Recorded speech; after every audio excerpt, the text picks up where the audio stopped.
అందరికీ నమస్కారం. ఎక్కువ పాపాలు చేసేవారు సంతోషంగా ఎందుకుంటున్నారు? ఒకరోజు పార్వతీ పరమేశ్వరులు ఇద్దరు ఏకాంతంగా కైలాసంలో కూర్చొని ఉన్నారు.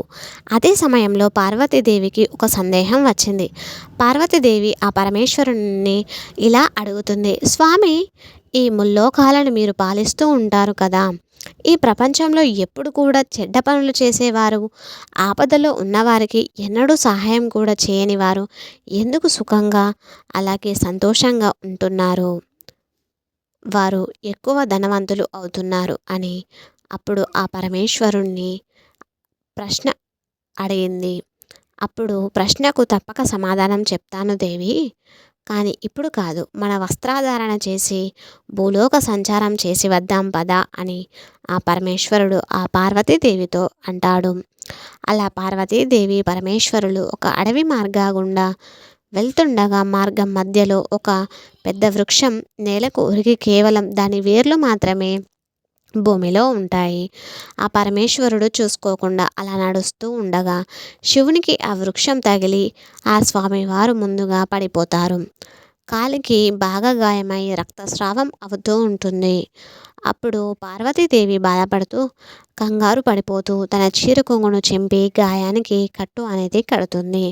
కానీ ఆ పరమేశ్వరుడు మాత్రం ఆ వృక్షానికి నువ్వు ఇంకా విశాలంగా తయారవ్వామని, అడవిలోనే అన్నిటికంటే పెద్ద వృక్షంగా మారాలని వరమిచ్చారు. పార్వతీదేవికి ఏమీ లేదు, ఏమీ అర్థం కాలేదు. అదేంటి స్వామి, ఈ వృక్షం వలన మీకు అంత పెద్ద గాయమైంది, మీరు ఈ వృక్షానికి ఎందుకు సహాయం చేస్తున్నారు, పైగా అన్ని వృక్షాల కన్నా ఇంకా పెద్దగా అవమని ఎందుకు చెప్తున్నారు అని అడుగుతుంది. మీ లీల ఏమిటో నాకు అర్థం కావడం లేదు స్వామి.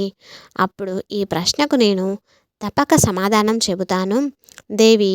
ఇప్పుడు మాత్రం మనం తిరిగి కైలాసానికి వెళదాం అని అంటాడు.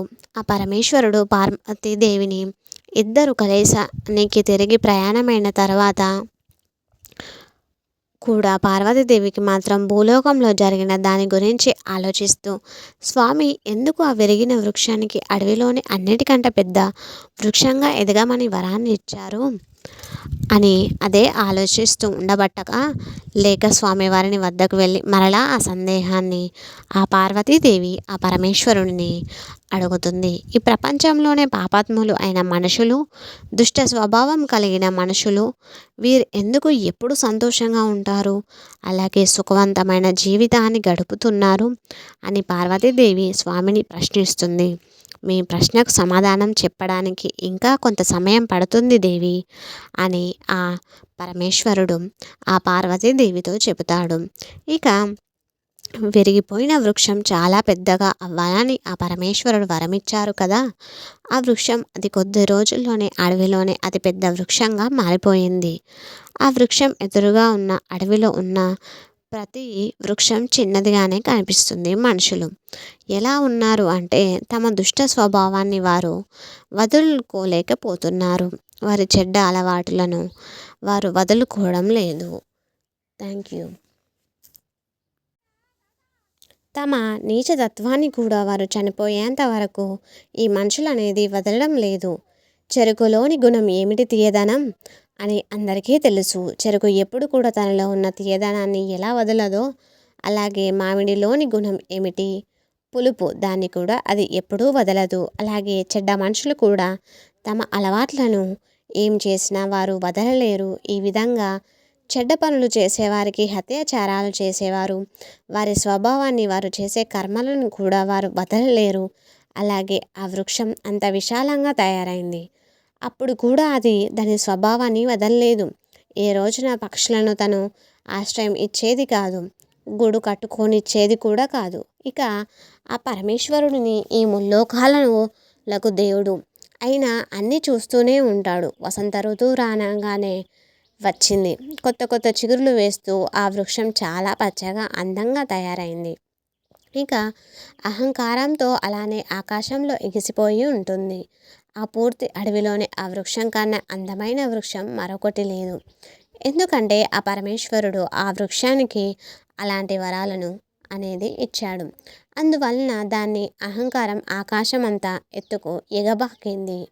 ఒకరోజు చాలా పెద్ద తుఫాను వచ్చి అడవుల్లో వృక్షాలు అన్నీ విరిగిపోవడం ప్రారంభమయ్యాయి.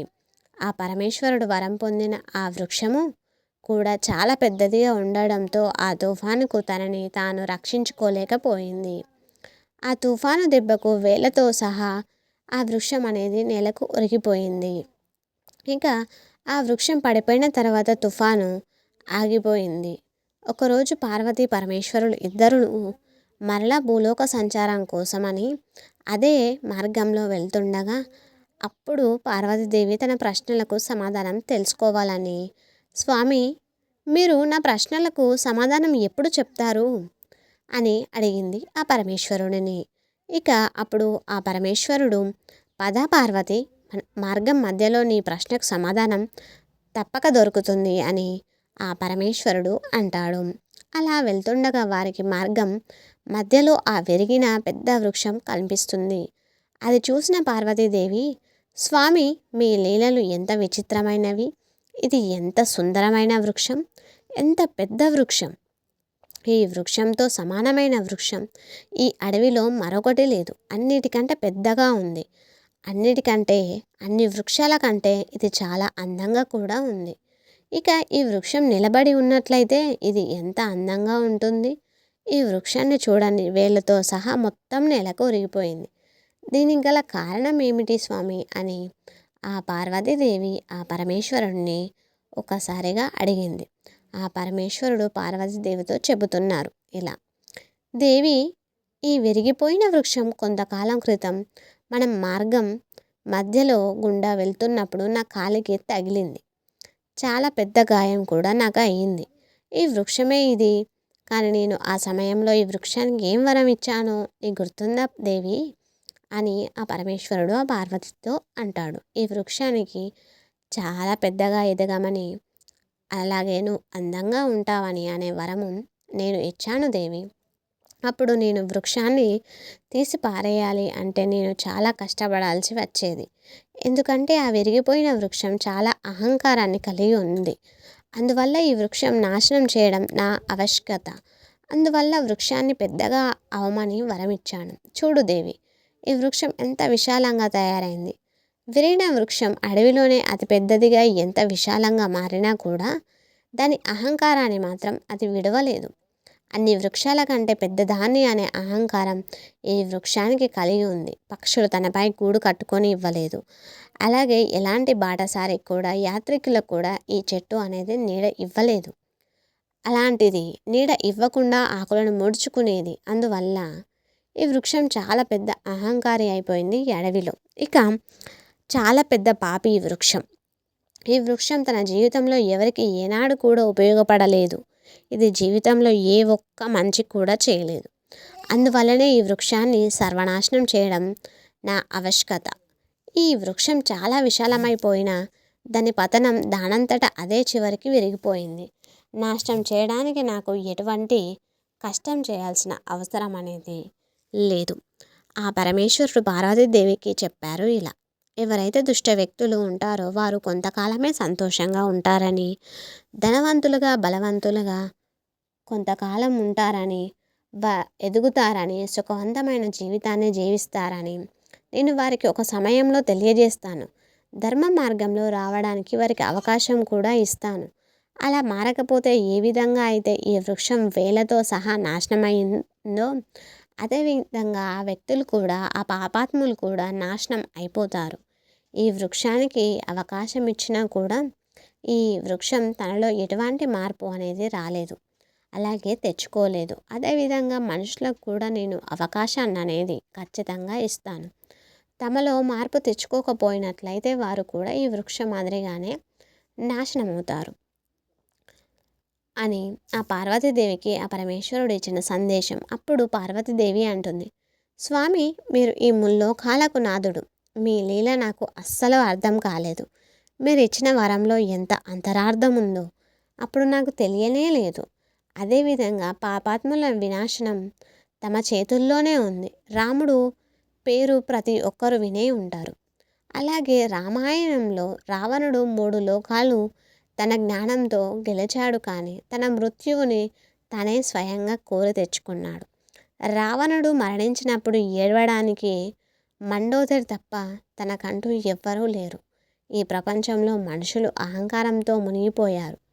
అలాగే ఈ అహంకారం ఎదుటి వారి మనుషుల యొక్క మనసులను నొప్పిస్తున్నారు, పాపాలు చేస్తున్నారు. పాపాలు చేస్తూనే ఏమాత్రం కూడా ఎవ్వరూ కూడా భయపడడం లేదు. వారు కొంతకాలం మాత్రమే సుఖంగా, సంతోషంగా, ఆయురారోగ్యాలతో ఐశ్వర్యవంతులుగా జీవిస్తారు.